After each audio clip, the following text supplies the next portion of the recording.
Is the ECD better than other cultural techniques? I want to say yes, but the reality is it's not better in itself. It's a different way of doing it. It's a way to flip the normal conversations you're having with a team, and it's a way that will surprise your people and draw them in rather than push them away and create cynicism. Emotions govern behaviour. Behaviour informs our belief around the world. The cards give us permission to talk about something we're normally uncomfortable with talking about, or we don't know how to talk about. By putting the emotion labels on our cards, it invites participation and it invites interactivity. It invites a discussion that we normally don't have. We don't think is possible, but is now possible because we give people the labels.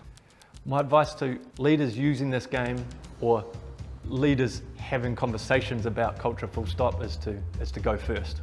For a conversation about emotional culture and about emotions, leaders have to go first.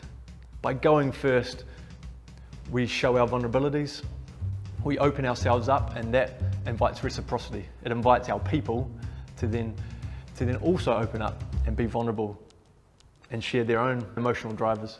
So going first is vitally important. Vulnerability is an outcome of the ECD because the tool itself gives us permission to open up and to share our vulnerabilities. It's all well and good saying you have to be vulnerable as a leader, but there's very few tools or mechanisms out there that actually nudge vulnerability. Our game nudges vulnerability from leaders. It is an outcome of playing our game. I don't think it matters which order you use the game, whether you start with leaders or you start with staff. It can be done both ways, and I've seen it done both ways, but it can be really powerful if you do start with leadership and get buy-in at leadership level, because that becomes contagious. And if your leaders are talking about the emotional drivers of their people, of your people, then when you go to use the game with staff across an organisation or across a team, that can become contagious, and it also nudges vulnerability from leaders, invites reciprocity in return.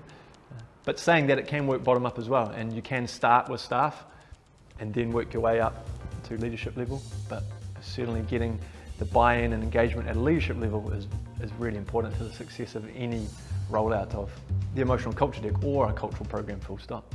Performance targets or KPIs are things that organisations set.